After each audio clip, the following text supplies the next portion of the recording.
नमस्कार बच्चों। तो आप कैसे हैं? आज हम अधिगम के सिद्धांतों की बात करेंगे और अधिगम के सिद्धांतों में जो सबसे पहला सिद्धांत दिया है, आज हम उस सिद्धांत के बारे में बात करते हैं।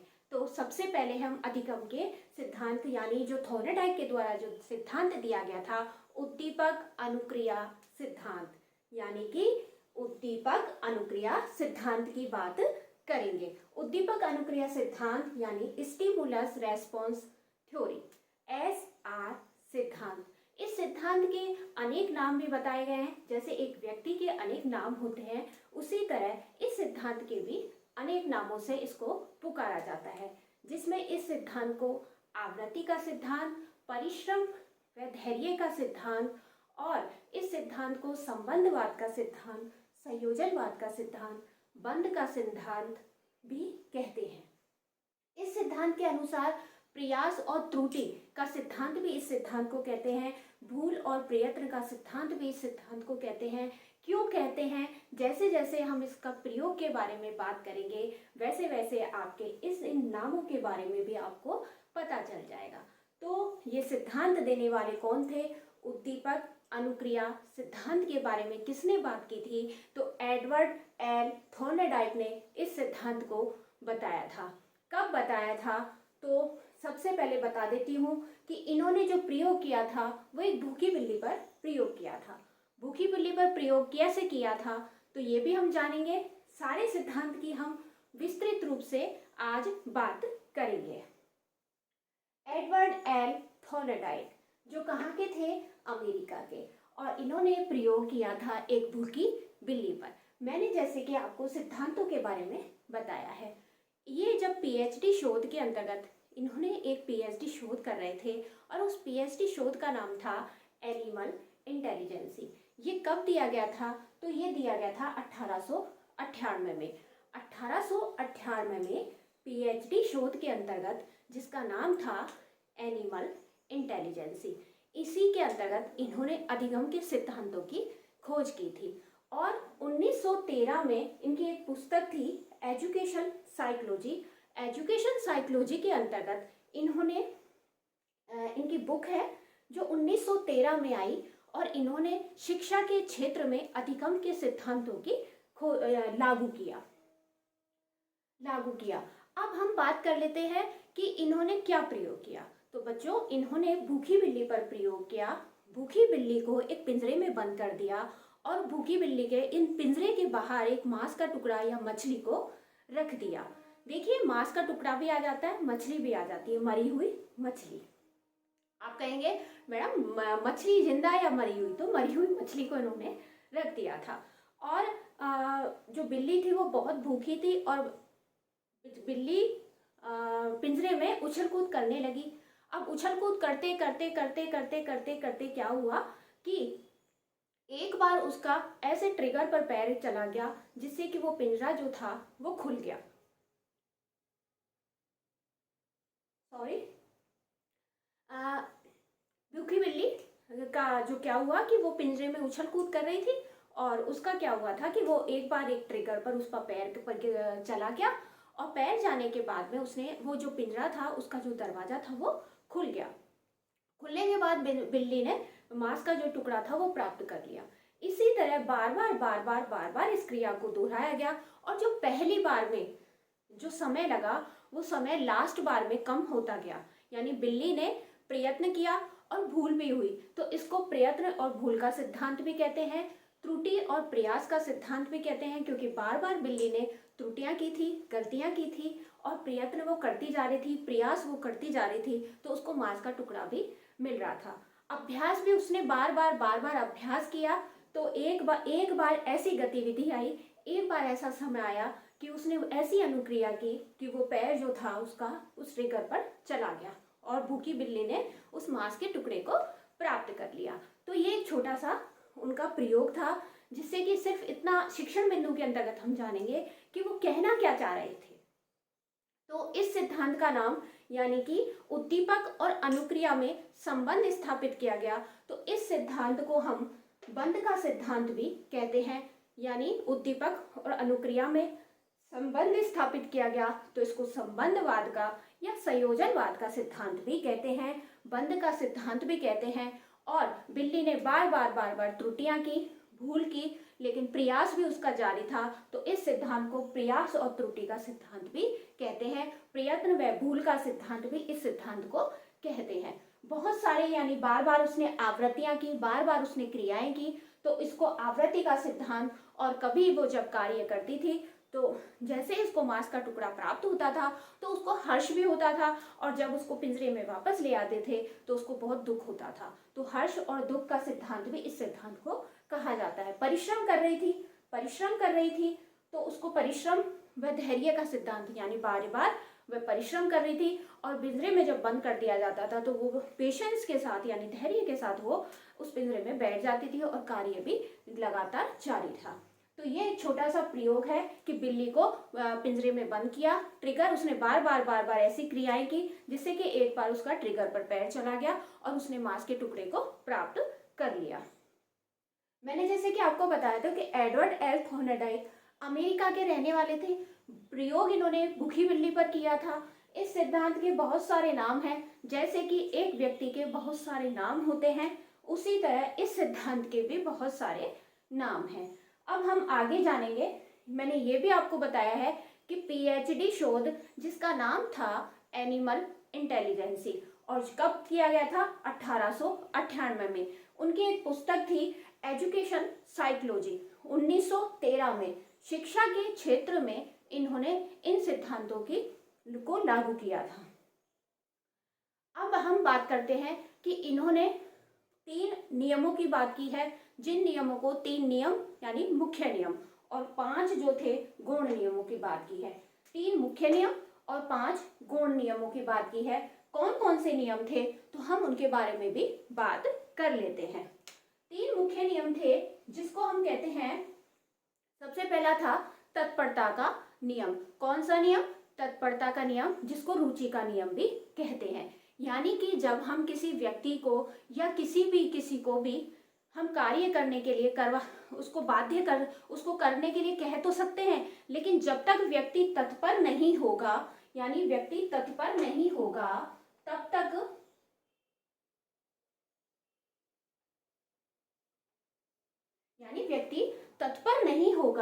तब तक वो बालक जो है वो कार्य नहीं कर सकता। यानी कि घोड़े को तालाब तक तो ले जाया जा सकता है, लेकिन पानी पीने के लिए बाध्य नहीं किया जा सकता। तो इसको हम रुचि के नियम के अंतर्गत भी ले सकते हैं। यानी घोड़े को तालाब तक तो ले जा सकते हैं, लेकिन उसको पानी पीने के लिए बाध्य नहीं कर सकते। इसी तरह हम किसी भी बालक को किताब लेकर के बैठा तो सकते हैं, लेकिन वो पढ़ेगा तो बच्चा अपने मन से, अगर वो तत्पर होगा तो वो पढ़ाई कर लेगा। दूसरा नियम है अभ्यास का नियम।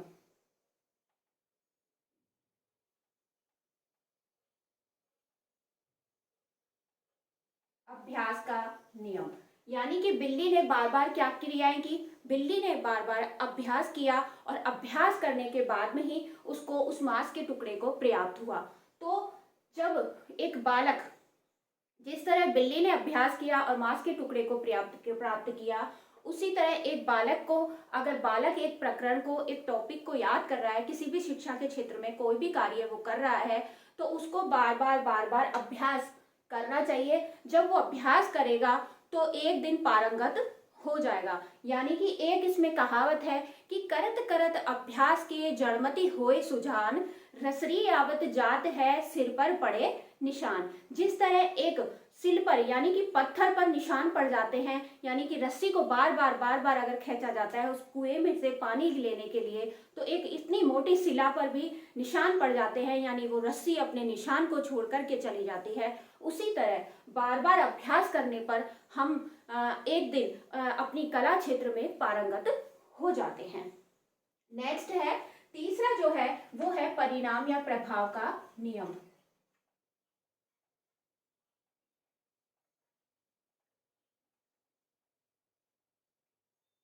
परिणाम में प्रभाव का नियम भी कहता है कि जब हमें जो हमारा रिजल्ट है वो परिणाम है, यानी जैसा हमारे पर प्रभाव पड़ेगा, संतोष होगा या असंतोष होगा, तो हमारी जो क्रियाएं हैं, जैसे हम अपनी क्रियाओं को संतुष्टि प्राप्त करते हैं यानी सकारात्मक तरीके से देखते हैं तो हमें संतोष प्राप्त होता है। पुरस्कार और दंड का भी इसमें महत्व बताया गया है कि जब भी कोई क्रिया करते हैं तो हमें अगर उस क्रिया से परिणाम प्राप्त हो जाता है, वो प्रभाव हमारे ऊपर अच्छी तरह से छोड़ के जाती है, तो हम उससे संतुष्टि प्राप्त करते हैं। तो ये हमारे नियम बताए मैं उन्होंने मुख्य नियमों को, 3 मुख्य नियम थॉर्नडाइक के द्वारा दिए गए थे।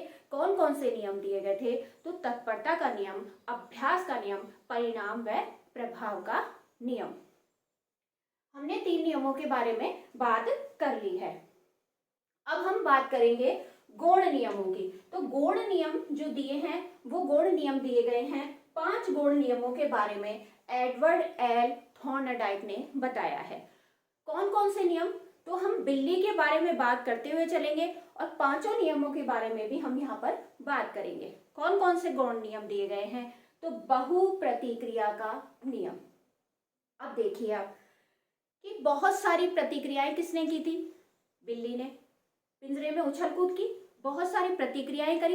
एक ही बार एक ही क्रिया करने के उपरांत तो उसको मांस का टुकड़ा प्राप्त नहीं हुआ होगा, तो उसने क्या किया? उसने बहुत सारी प्रतिक्रियाएं की और लास्ट में जब एक प्रतिक्रिया से उसको जब ये पता चला कि मेरा ये प्रतिक्रिया करने से जो ट्रिगर है, जो पिंजरे का जो दरवाजा है वो खुल जाता है, तो उसने बहुत सारी प्रतिक्रियाओं में से एक प्रतिक्रिया को चुन लिया और पिंजरे और मांस के टुकड़े को प्राप्त कर लिया। तो जब भी हम कोई कार्य करते हैं तो उसमें हम बहुत सारी प्रतिक्रियाएं करते हैं और जब प्रतिक्रियाएं हमारी बहुत सारी हो जाती हैं तब तो एक प्रतिक्रिया को हम जो हमारे लिए उचित होती है उसको हम अपना लेते हैं और कार्य करना उस पर प्रारंभ कर देते हैं। नेक्स्ट है मानसिक विन्यास का नियम, यानी कि हमारा जो दृष्टिकोण है, हमारी अभिवृत्ति है, हमारी मनोवृत्ति है।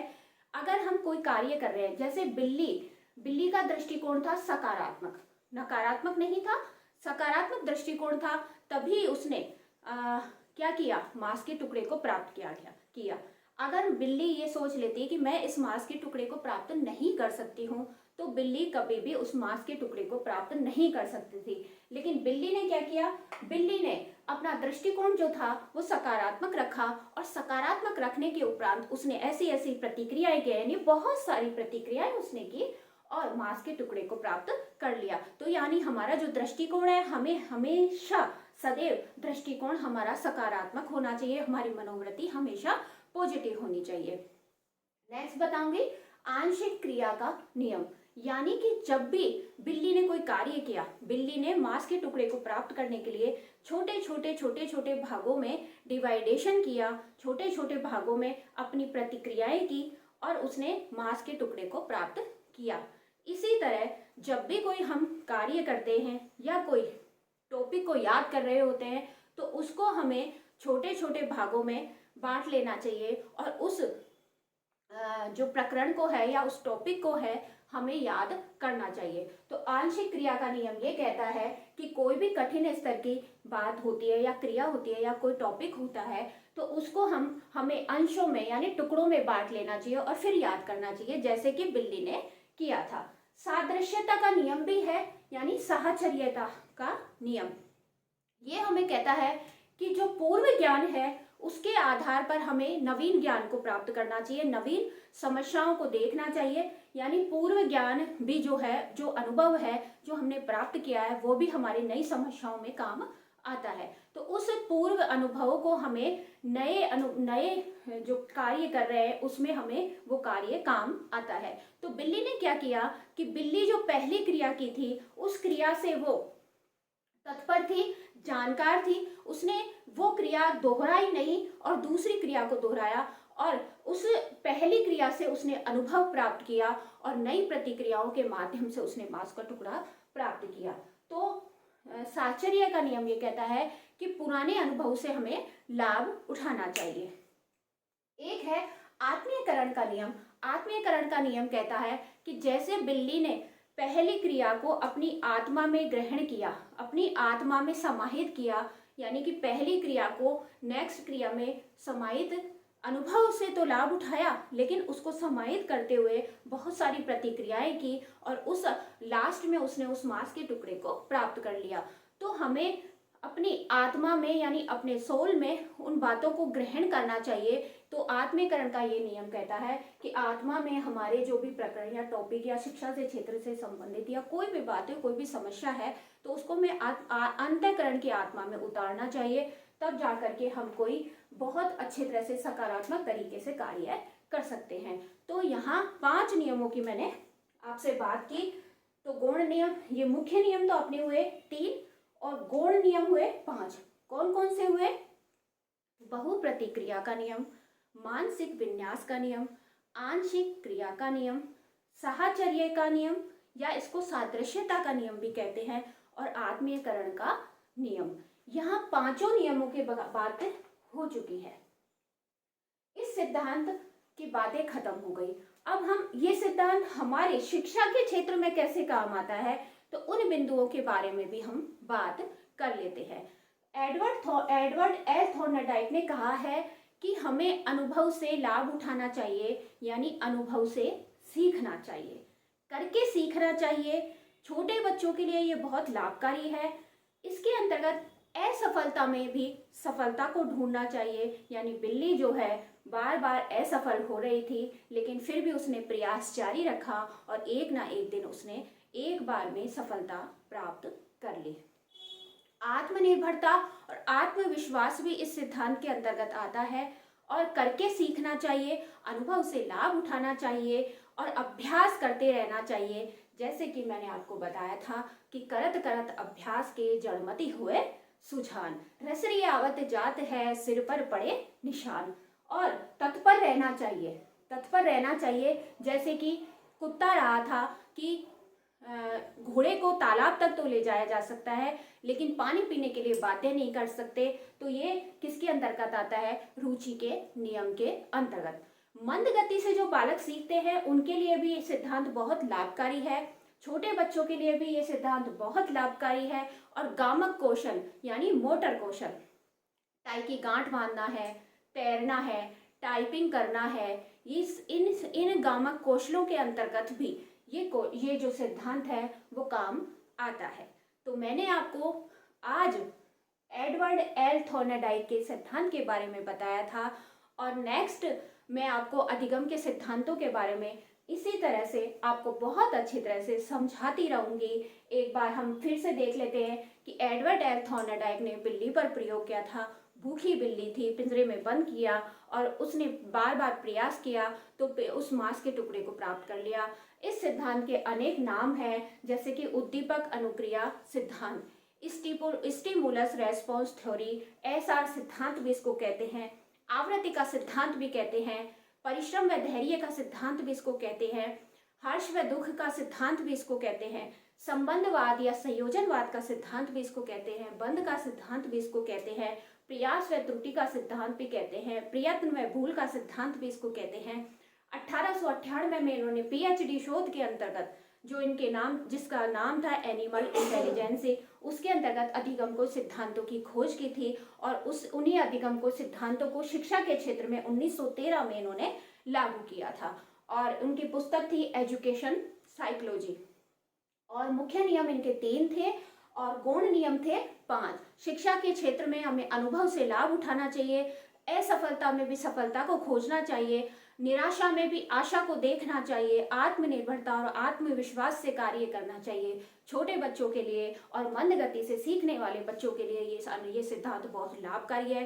गामक कौशल के अंतर्गत भी ये सिद्धांत बहुत कार्य करता है, जिसे कि हम प्रयास और त्रुटि के द्वारा सीख सकते हैं। जैसे कि छोटे बच्चे टाई की गांठ बांधना छोटी क्लासों में नहीं सीख पाते हैं, लेकिन बार बार गलतियां करते हैं और गलतियों से सीखते जाते हैं, और एक ना एक दिन अंतोगत्वा टाई की गांठ को बांधना सीख जाते हैं। तो ये सिद्धांत आज हमारा कंप्लीट हुआ। आप स्क्रीनशॉट ले सकते हैं। नमस्कार बच्चों, ठीक रहिए, खुश रहिए, मस्त रहिए।